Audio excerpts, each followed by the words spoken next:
बिस्मिल्लाहिर्रहमानिर्रहीम। अस्सलाम वालेकुम। कम्प्लेक्स एनालिसिस की सीरीज़ में आपको खुशामदीद कहते हैं। आज का टॉपिक है इंडिपेंडेंस ऑफ पाथ। तो चलें शुरू करते हैं कि पाथ इंडिपेंडेंस से क्या मुराद है कम्प्लेक्स एनालिसिस में। Let Z0 and Z1 be points in a domain D. किसी डोमेन में हमारे पास दो पॉइंट्स हैं Z0 और Z1। A contour integral f of z dz is said to be independent of the path if its value is the same for all contours C and D. Contour integral f of z dz को हम कहेंगे कि ये independent of path है, ये path पर depend नहीं करता अगर इसकी वैल्यू तमाम कंटूर किसी डोमेन के अंदर अगर किसी भी कंटूर पर ली जाए तो सेम आए। विद इनिशियल पॉइंट Z0, जिसका इनिशियल पॉइंट Z0 हो, Z0 से शुरू होने वाले contour and terminal point Z1 और Z1 पर ख़त्म होने वाले कंटूर। जैसा कि यहाँ पर देखें, ये एक डोमेन है हमारे पास D। इस डोमेन के अंदर दो पॉइंट्स हैं Z0 और Z1 और Z0 से Z1 पर पहला कंटूर ये जाता है जिसको नाम दिया है C और साथ ही दूसरा कंटूर है ये वाला C1। तो इस डोमेन के अंदर कोई भी कंटूर लिया जाए Z0 से Z1 पॉइंट पर तो उसके लिए फंक्शन के कंटूर इंटेग्रल की वैल्यू सेम आए तो हम क्या कहेंगे कि ये इंडिपेंडेंस ऑफ पाथ है, कि ये पाथ पर डिपेंड नहीं कर रहा। इंटेग्रल अब पाथ पर डिपेंड नहीं कर रहा कि अगर हम पाथ मुख्तलिफ कोई और तीसरा पाथ भी ले लें, जैसा कि यहाँ से इधर एक और पाथ हम ले लें Z0 से Z1 पर, जिसको Z0 से Z1 पर ये एक तीसरा पाथ है जिसको नाम दे दें C2।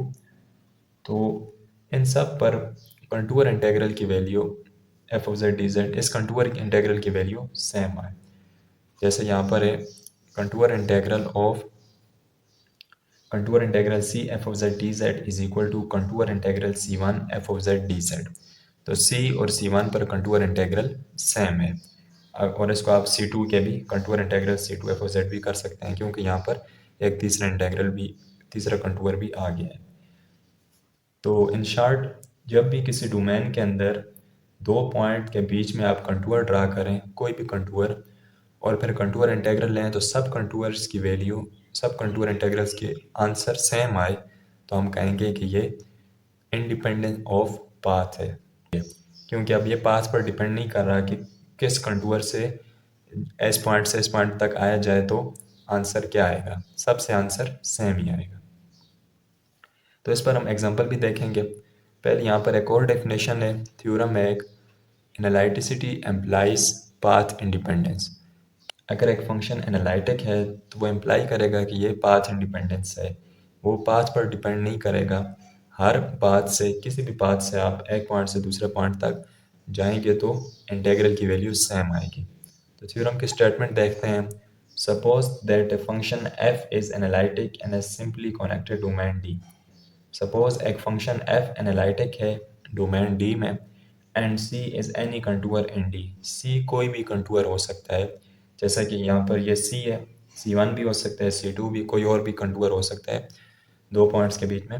Then contour integral f of z dz is independent of the path.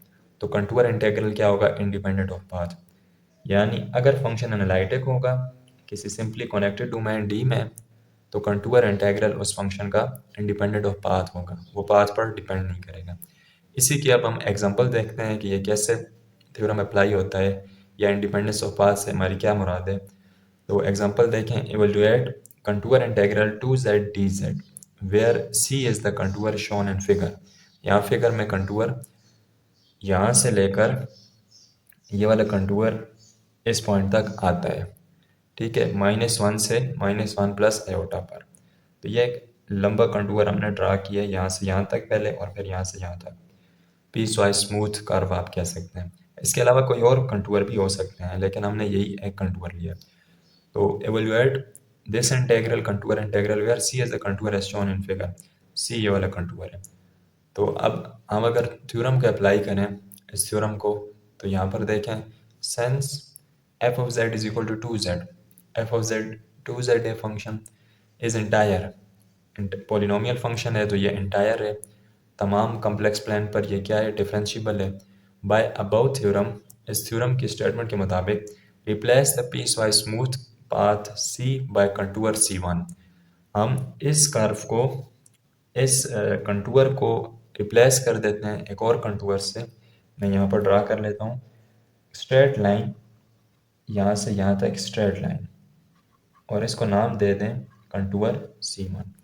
तो हमने क्या किया है, एक कॉम्प्लेक्स कंटूर को हटाकर उसकी जगह एक सिंपल कंटूर लगा लिया है, पाथ बना लिया है।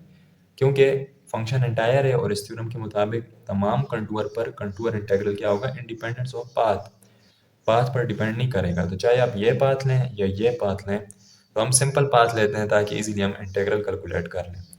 तो पीस वाइज स्मूथ पाथ सी को रिप्लेस करेंगे कंटूर C1 से, जो कि कैसे बनेगा, joining z naught equal to -1 and z1 equal to -1 plus iota.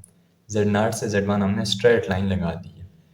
If we choose the contour C1 to be the vertical line segment x equal to -1, 0 is less than equal to y which is less equal to 1, then, तो यहाँ पर देखें, जब हम replace कर लेते हैं इस कंटूर को C1 कंटूर से, तो यहाँ पर y की वैल्यू कहाँ से कहाँ तक वेरी हो रही है, y यहाँ पर 0 है और y आयोटा तक, यानी आयोटा के साथ 1 है। हम वैल्यू देखेंगे तो y 0 से 1 तक वेरी हो रहा है, जबकि x एक्सिस पर, रियल एक्सिस पर हम मूव नहीं कर रहे, स्ट्रेट लाइन है, रियल एक्सिस पर हमारी कोई मोशन नहीं है, ऊपर की तरफ ही बस हम मूव कर रहे हैं। तो x की वैल्यू है -1 और y वेरी कर रहा है 0 से 1 तक। तो यही यहाँ पर है कि x इक्वल टू -1 और y बिटवीन 0 एंड 1, और 0 1 दोनों इंक्लूडेड है।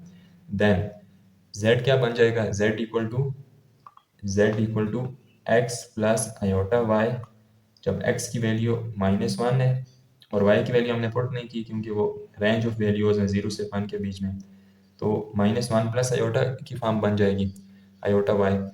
अब हम इस इक्वेशन को डिफ्रेंशिएट करेंगे विद रिस्पेक्ट टू, इस तरफ z हो जाएगा, इस तरफ वेरिएबल y है, तो यहाँ पर dz is equal to -1 constant है, कांस्टेंट का डेरिवेटिव 0 हो जाएगा, प्लस आयोटा इसी तरह, और y का डेरिवेटिव या डिफरेंशियल dy, यानी कि dz is equal to iota dy। हमारे पास dz भी आ गया है और z की वैल्यू भी आ गई है जो कि -1 प्लस आयोटा y है।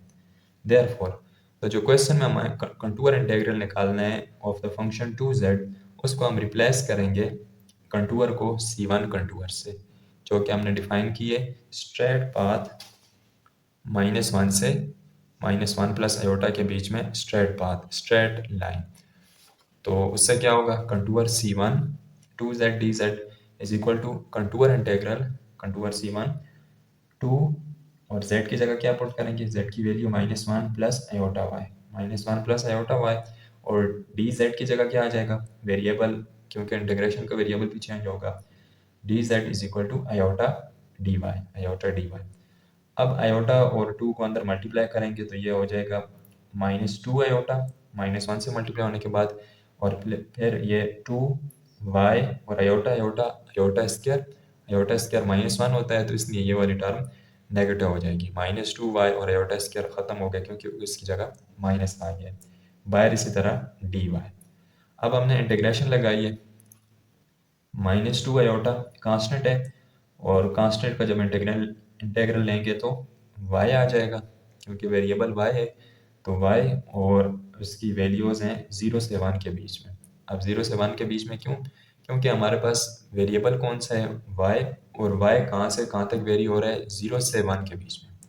x कांस्टेंट है, y वेरी कर रहा है 0 से 1 के बीच में, तो 0 से 1, इधर -2y इसका इंटीग्रल लेंगे तो y की पावर में एक प्लस और वही पावर नीचे, y की पावर यहाँ पर 1 है, तो यहाँ पर y की पावर 2 हो जाएगी और नीचे वही पावर 2, ये 2 इस 2 के साथ कैंसिल हो जाएगा, तो यहाँ जस्ट -y² और इसकी भी वैल्यू जब पुट करेंगे तो वो 0 से 1 के बीच में लिमिट इसकी, या इंटीग्रल की वैल्यूज़ अपर लोअर लिमिट, अब अपर लोअर वैल्यू 0 से 1 के बीच में है। तो यहाँ पर देखें, अब जब वैल्यू पुट करेंगे तो पहले अपर बाउंड, अपर वैल्यू पुट करेंगे -2 आयोटा, वाई की जगह 1 पुट करेंगे तो वो -2 आयोटा ही रहेगा। फिर माइनस जब दूसरी दफ़ा वाई की जगह 0 पुट करेंगे तो ये सारी टर्म 0 हो जाएगी। फिर बीच में माइनस, आगे यहाँ पर वाई स्क्वायर है, इसमें अपर वैल्यू पुट करें तो 1 का स्क्वायर माइनस फिर लोअर वैल्यू पुट करें तो 0 का स्क्वायर। अब ये दो टर्म बीच में 0 हो गई हैं, ये वाली टर्म ये वाली टर्म, तो यहाँ पर -2 आयोटा और इधर क्या है -1 का स्क्वायर 1, -2 आयोटा -1, रियल वाले पार्ट को पहले लिखना है तो -1 -2 आयोटा। तो ये आएगी इस इंटीग्रेशन की value, contour integral C two z d z is equal to -1 -2 iota, और यही C1 के लिए भी है। यानी आप कंटूर चाहे ये वाला लें सी या ये सिंपल कंटूर C1 लें, दोनों के लिए कंटूर इंटीग्रल का जवाब -1 -2 आयोटा आएगा। तो इसका मतलब ये अब क्या है, इंडिपेंडेंस ऑफ पाथ, कि ये कंटूर पर डिपेंड नहीं करता कि आंसर क्या आएगा। तो इस एग्जांपल से आपको उस थ्योरम की समझ आ गई होगी कि जब भी कोई फंक्शन एनालिटिक होगा तो इसका मतलब है कि वो अब उसका इंटीग्रल इंडिपेंडेंट ऑफ पाथ है। कोई भी कंटूर ले लें आप, आंसर सबका सेम आएगा। इसके बाद नेक्स्ट है हमारे पास एक और heading, anti derivative. Suppose that a function f is continuous on a domain d। एक फंक्शन f किसी डोमेन पर कंटिन्यूअस है। If there exists a function f, capital F, such that f prime of z is equal to f of z for each z in domain D, then f, capital F, is called an antiderivative of f। तो यहाँ पर antiderivative क्या है, capital F. अगर एक function f continuous हो किसी domain पर और उस फंक्शन के लिए एक दूसरा फंक्शन एग्जिस्ट करे कैपिटल f, ताकि कैपिटल f का आप डेरिवेटिव लें तो ये वाला फंक्शन बन जाए। जो सपोज कि हमने फंक्शन कंटिन्यूअस फंक्शन, अगर कैपिटल f का डेरिवेटिव लें तो ये रिवर्स f ऑफ z बन जाए या फंक्शन f बन जाए, तो हम क्या कहेंगे, कैपिटल f स्मॉल f का एंटी डेरिवेटिव है। तो ये एक डेफिनेशन है एंटी डेरिवेटिव की, कि एक फंक्शन f है हमारे पास कंटिन्यूअस फंक्शन, तो उसके लिए एक एंटी डेरिवेटिव एग्जिस्ट कर रहा है जिसको हम डिनोट करते हैं कैपिटल f से। अब इसके बाद हमारे पास है fundamental theorem for contour integrals. आपने देखा होगा कैलकुलस में हम पढ़ते हैं फंडामेंटल थ्योरम ऑफ कैलकुलस, तो यहाँ पर क्या है, fundamental theorem for contour integrals. Calculus में भी इसी तरह इंटीग्रल का एक थ्योरम होता है, लेकिन क्योंकि वो रियल नंबर्स पर होता है तो इसलिए यहाँ पर हम उससे थोड़ा सा मुख्तलिफ देखेंगे, क्योंकि ये कम्प्लेक्स प्लान के ऊपर होगा। तो इसकी डेफिनेशन देखते हैं कि fundamental theorem for contour integrals क्या है। Suppose that a function f is continuous on a domain D, a continuous function f, and capital F is an antiderivative of small f in D, और capital F उसका anti derivative है, जिस तरह ऊपर हमने definition में देखा है। अब कैपिटल F एंटी डेरिवेटिव का क्या मतलब है, कि कैपिटल F का आप डेरिवेटिव लें तो क्या बने, सिंपल वही फंक्शन कंटिन्यूअस फंक्शन f बन जाए। तो अगर कैपिटल F उसका एंटी डेरिवेटिव है डोमेन पर, then for any contour C and domain D with initial point Z0 and terminal point Z1, तो कोई भी कंटूर ले लें आप डोमेन में जिसका स्टार्टिंग पॉइंट Z0 हो और एंडिंग पॉइंट Z1 हो, तो हमारे पास ये इंटीग्रल सेटिस्फाई होगा कि contour integral f of z dz is equal to capital F at Z1 minus capital F at Z0। क्या है, यहाँ पर सिंपल फंक्शन है, उसका आप इंटीग्रल लेंगे, कोई भी कंटूर हो किसी डोमेन में, तो कंटूर Z0 से Z1 तक है, तो वो बराबर होगा कंटूर इंटीग्रल उसके एंटी डेरिवेटिव की value at Z1 terminal point पर माइनस उसके एंटी डेरिवेटिव फंक्शन के एंटी डेरिवेटिव की वैल्यू एट पॉइंट Z0। तो इसको हम कहते हैं fundamental theorem for contour integrals. अब इसी थ्योरम पर हम एक दो एग्जांपल करते हैं ताकि हमें ये और क्लियर हो जाए। तो पहली एग्जांपल है हमारे पास, example evaluate contour integral 2z dz where c is the contour shown in previous example। पीछे जो हमने एग्जांपल सॉल्व किए इसमें देखें वही फंक्शन है, कंटूर हमारे पास -1 से -1 प्लस आयोटा तक ये वाला कंटूर है c। तो अब इसको हम सॉल्व करते हैं, यहाँ पर इसको देखें, because f of z is equal to 2z, function हमारे पास 2z है, इज एन एंटायर फंक्शन, क्योंकि ये पोलिनोमियल है और जो कि पूरे कॉम्प्लेक्स प्लान पर कंटिन्यूस है, डिफरेंशिएबल है, तो इसे हम क्या कहेंगे, entire function. F of Z entire function है तो इट इज़ कंटिन्यूस, तो ये कंटिन्यूस भी होगा। फिर also capital F of z equal to z square. ये जेड स्क्वायर कहाँ से आया है? ये ऐसा फंक्शन है कि इसका डेरिवेटिव आप लेंगे तो वापस हमारे पास एफ ऑफ जेड बन जाएगा। ये एफ ऑफ जेड जो जेड स्क्वायर है, इसका यहाँ पर अगर डेरिवेटिव लें F of z equal to z square, तो एफ प्राइम ऑफ जेड क्या होगा, पावर सामने, पावर में से एक कम, या टू पावर सामने, पावर में से कम होगा, 2 - 1 जो कि 1 हो जाएगा। तो हमारे पास कैपिटल एफ ऑफ जेड क्या है, anti derivative of F of Z. तो हमें फंक्शन का एंटी डेरिवेटिव भी पता चल गया। अब हम क्या करेंगे, fundamental theorem of contour integral apply करेंगे। तो कंटूर इंटीग्रल -1 से -1 प्लस आयोटा। अब देखिए हमें इसमें यह नहीं चाहिए कि कंटूर किस शेप का है, कहाँ से कहाँ पर किस फॉर्म में जा रहा है। जैसा कि यहाँ पर एग्जांपल में कंटूर ये भी हो सकता है, ये भी हो सकता है, कोई और शेप में किसी और तरफ से भी इस पॉइंट से इस पॉइंट तक कंटूर हो सकता है। लेकिन फंडामेंटल थ्योरम ऑफ कैलकुलस में लेकिन fundamental theorem of contour integral में हमें सिर्फ इनिशियल पॉइंट और टर्मिनल पॉइंट से गर्ज है। तो यहाँ पर initial point -1, terminal point -1 plus iota. Function 2z dz is equal to integral लेंगे तो 2z का स्क्वायर, z के पावर में प्लस और वही पावर नीचे। यानी कि ये बिल्कुल इसी तरह है जिस तरह हम एफ ऑफ जेड को लिख लें direct F of z equal to 2z integral के अंदर, और उसमें फिर वैल्यू पुट कर दें। इसका हमने इंटीग्रल लिया है, इंटीग्रल लिए बगैर हम डायरेक्टली एफ ऑफ जेड लिख लें, क्योंकि fundamental theorem of contour integral में क्या हो जाता है, राइट साइड पर कैपिटल एफ ऑफ जेड।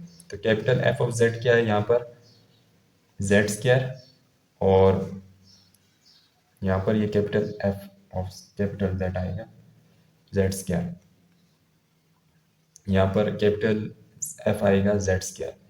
तो यहाँ पर 2 से कैंसिल, या डायरेक्टली अगर आप जेड स्क्वायर लिख लें तो उसकी लिमिट है -1 से -1 प्लस आयोटा। तो पहले अपर लिमिट पुट करेंगे कैपिटल एफ के अंदर, पहले टर्मिनल पॉइंट फिर माइनस इनिशियल पॉइंट। तो टर्मिनल पॉइंट यहाँ पर फार्मूला ओपन होगा, ए स्क्वायर -1 का स्क्वायर माइनस या प्लस 2ab करेंगे, लेकिन ये ए वाली वैल्यू का माइनस यहाँ पर आ जाएगा, -2 आयोटा, प्लस यहाँ पर b का स्क्वायर आयोटा का स्क्वायर, फिर ये माइनस और -1 का स्क्वायर +1 हो जाएगा, तो ये -1 ही रहेगा। तो यहाँ पर 1 और -1 कैंसिल हो जाएंगे, तो ये बनेगा -2 आयोटा, आयोटा स्क्वायर की जगह -1 आ जाएगा। तो आप इसको तरतीब से लिखेंगे तो -1 -2 आयोटा। तो ये हम fundamental theorem of contour integral को यूज़ करते हुए जस्ट इनिशियल और टर्मिनल वैल्यू को देखेंगे, कंटूर चाहे किस शेप का भी हो, हम वैल्यू निकाल सकते हैं इंटीग्रल की। इसी तरह एक और एग्जांपल करते हैं, यहाँ पर फंक्शन थोड़ा डिफरेंट है। Evaluate contour integral c cos z dz where c is any contour from z0 equal to 0 to z1 equal to 2 plus iota। 0 से 2 प्लस आयोटा के बीच में कोई भी कंटूर है c। फंक्शन यहाँ पर cos z है। अब cos z के लिए एंटी डेरिवेटिव क्या होगा, sin z, क्योंकि sin z का जब आप डेरिवेटिव लेंगे तो वो क्या आएगा, cos z। तो हमें एक ऐसा फंक्शन चाहिए होता है जिसका डेरिवेटिव लें तो सिंपल जो फंक्शन है हमारे पास एफ ऑफ जेड वो आ जाए। तो वो कैपिटल एफ ऑफ जेड क्या बनेगा, साइन जेड, साइन जेड का डेरिवेटिव कोस जेड बनता है। तो contour integral of cos Z d Z बराबर होगा इंटीग्रल की लिमिट 0 से 2 प्लस आयोटा z0 से z1, और फिर अंदर कोस फंक्शन वही कोस जेड डी जेड। अब हम जानते हैं कोस जेड का एंटी डेरिवेटिव क्या है, साइन जेड। तो साइन जेड के अंदर आप लिमिट पुट कर देंगे, पहले अपर लिमिट और फिर लोअर लिमिट। तो ये होगा sine 2 plus iota minus sine 0। Sine 0 तो 0 ही होता है, इसलिए यह टर्म खत्म हो जाएगी, जस्ट बचेगा साइन 2 प्लस आयोटा।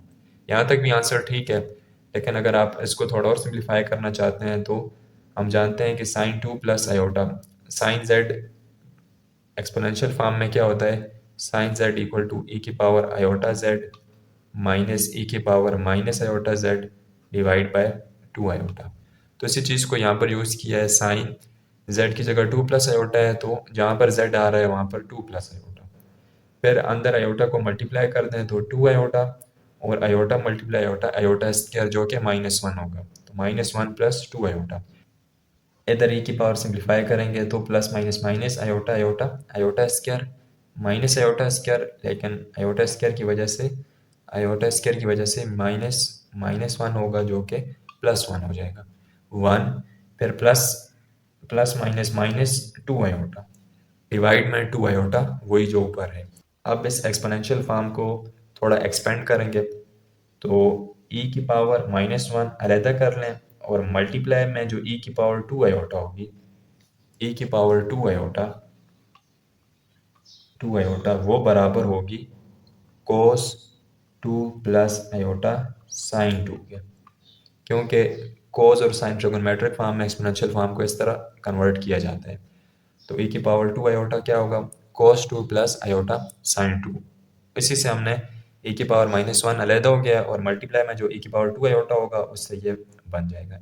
इसी तरह इधर माइनस ई की पावर 1, और जो साथ -2 आयोटा होगा अब ई की पावर, तो उसको हम कोस -2 प्लस आयोटा साइन -2 लिखेंगे, होल डिवाइड बाय 2 आयोटा। फिर आप इसको थोड़ा सा सिंप्लीफाई करेंगे, वैल्यूज पुट करेंगे, और कैलकुलेटर से जिस तरह कोस 2 की वैल्यू निकालेंगे कैलकुलेटर से, फिर उसको ई की पावर -1 से मल्टीप्लाई करेंगे। तो सिंप्लीफाई करते हुए आप देखेंगे कि ऊपर हमारे पास बनेगा पॉइंट में 0.9781 प्लस आयोटा वाली टर्म्स को आपस में ऐड करेंगे तो वो बन जाएगी यहाँ से भी और यहाँ से भी आयोटा वाली term 2.8062 iota, whole divide by 2 iota. फिर 2 आयोटा को आप चाहें तो अलग-अलग इसके नीचे भी डिवाइड कर दें, इसके नीचे भी, तो ये वाली टर्म इमेजिनरी बन जाएगी जो कि होगी -0.4891 आयोटा, और इसी तरह यहाँ से आयोटा आयोटा कैंसिल होगा तो ये रियल टर्म बन जाएगी। तो फाइनल साइन 2 प्लस आयोटा बराबर हो जाएगा 1.4031 माइनस 0.4891 आयोटा के। तो इस तरह हमने contour integral, fundamental theorem of contour integral को यूज़ करते हुए contour integral cos z dz का सॉल्यूशन निकाल दिया है। तो आज के लेक्चर को यहीं पर ख़त्म करते हैं। आज के लेक्चर में हमने इंडिपेंडेंस ऑफ पाथ्स के बारे में पढ़ा है, फिर एनालिटिसिटी और इंडिपेंडेंस ऑफ पाथ के दरमियान ताल्लुक़ के बारे में पढ़ा है, और लास्ट में हमने fundamental theorem of contour integral पढ़ा है और उसके ऊपर 2 एग्जांपल सॉल्व किए हैं। तो उम्मीद है आज का लेक्चर आपको समझ आया होगा। अगर आपको ये वीडियो अच्छी लगे तो वीडियो को लाइक करें, चैनल को सब्सक्राइब करें ताकि मज़ीद वीडियोस भी आप तक पहुंचती रहें।